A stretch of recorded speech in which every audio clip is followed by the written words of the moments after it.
दोस्तों नमस्कार। Civil services forum में मैं आप सभी लोगों का स्वागत करता हूं।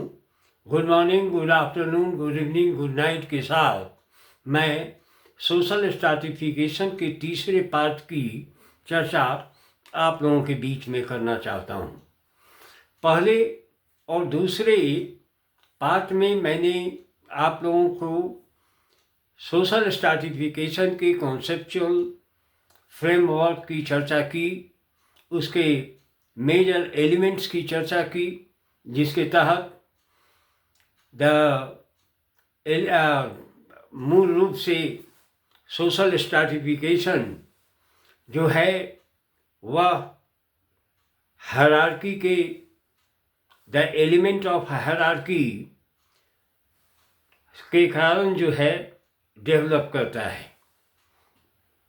मूल रूप से आप देखेंगे तो डर्कहाइम का जो डेलावेला विजन 1893 में 92-93 में लिखी गई, उसमें functions of division of labour की चर्चा करते हुए स्पष्ट रूप से उसने विश्लेषित किया कि जब सोसाइटी में वर्टिकल हायरार्की के आधार पर सोसाइटी का डिवीजन होता है तो वह उस डिवीजन का प्रतिरूप जो है सोशल स्ट्रैटिफिकेशन के कॉन्सेप्ट का इमर्जेंस होता है।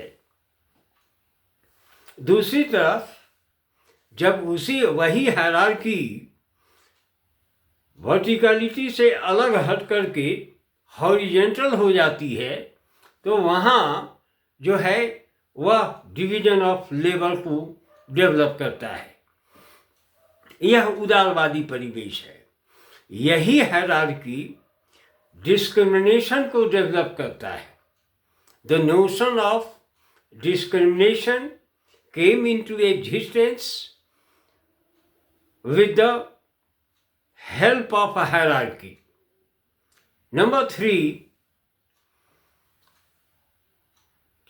hierarchy creates the notion of verticality to analyze the social system.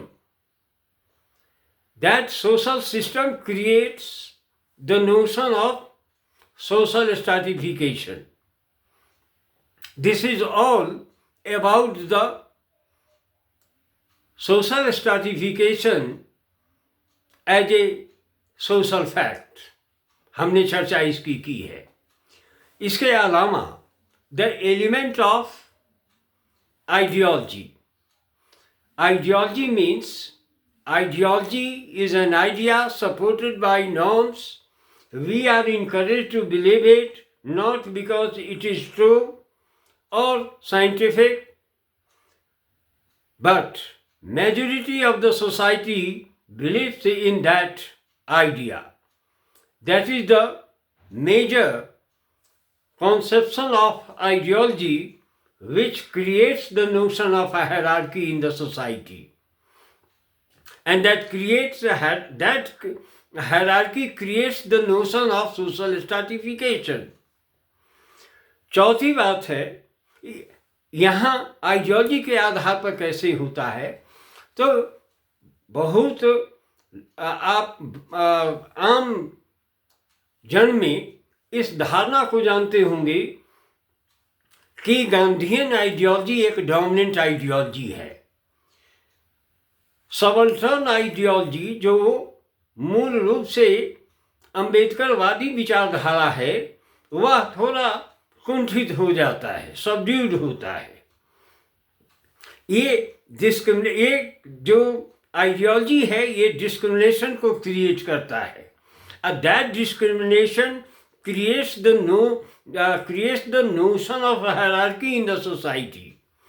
So कोई प्रबल है, कोई कुंठित है, कोई सबल है, कोई निर्बल है, यह विचारधारा जब उभरती है तो किसी न किसी प्रकार की असमानता की अवधारणा का उद्भव होता है। इसकी चर्चा हम लोगों ने की है। इसके अलावा मार्क्सवादी परिवेश में जो मूल रूप से आप देखेंगे तो वह कहता है कि न तो आइडियोलॉजी है, न इंटीग्रेशन है, न किसी प्रकार की हायरार्की है, बल्कि वह कहता है सोशल स्ट्रैटिफिकेशन जो है unequal distribution of mode of production के कारण विकसित होता है। अर्थात समाज में जब भी किसी वस्तु का या उत्पादन की प्रक्रिया का असमान ढंग से वितरण होता है तो वह समाज में संस्करण को डेवलप करता है, वह समाज में स्त्रीकरण की अवधारणा को विकसित करता है। इसका मौलिक आयाम जो है वह है कि economic discrimination creates the notion of hierarchy in any society of the world and it is only factor which is responsible for the development of the concept of social stratification। ये धारा है, इसकी व्याख्या मार्क्सवाद, इसीलिए इसे इकोनॉमिक डिटर्मिनिस्टिक थ्योरेटिकल पैराडाइम के रूप में मार्क्सवादी दृष्टिकोण को देखा गया है।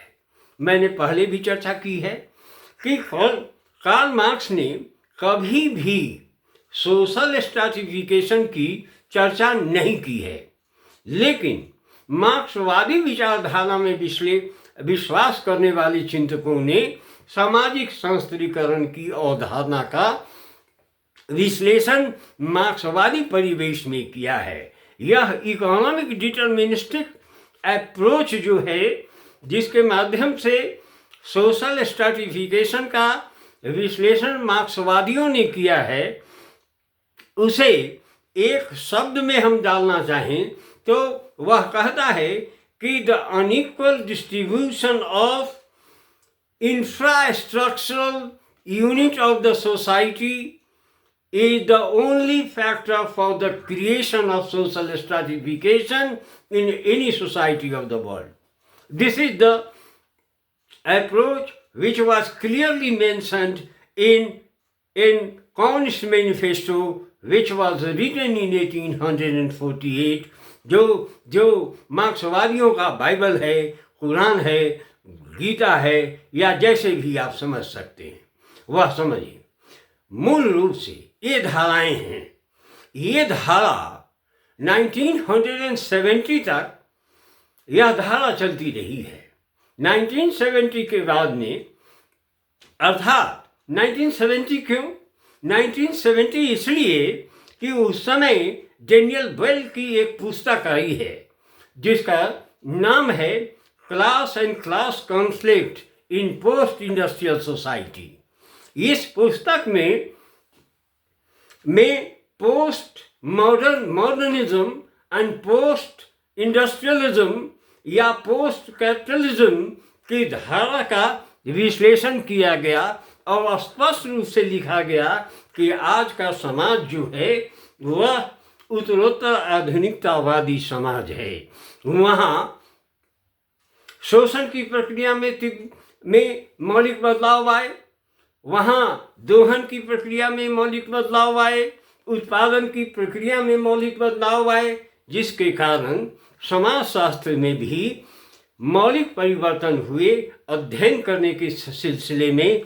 और वहीं से मूल रूप से आप देखेंगे तो the concept of post modernism का इमर्जेंस हुआ और उत्तरोत्तर आधुनिकतावादी समाज में समाज का अध्ययन आरंभ हुआ, जिसके तहत दो स्कूल का इमर्जेंस हुआ। एक को न्यू मार्क्सिज्म के नाम से हम लोग जानते हैं, जिन्होंने न्यू मार्क्सिज्म को परिभाषित करते हुए सोशल स्ट्रैटिफिकेशन को नई धारा में विश्लेषित करने का प्रयास किया और सफल भी हुआ। और इसमें जो है, जैसे अल्थुजर, ग्रामसी, माइकल फोको, जैसे चिंतकों ने व्यापक रूप से अपना विश्लेषण प्रस्तुत किया है।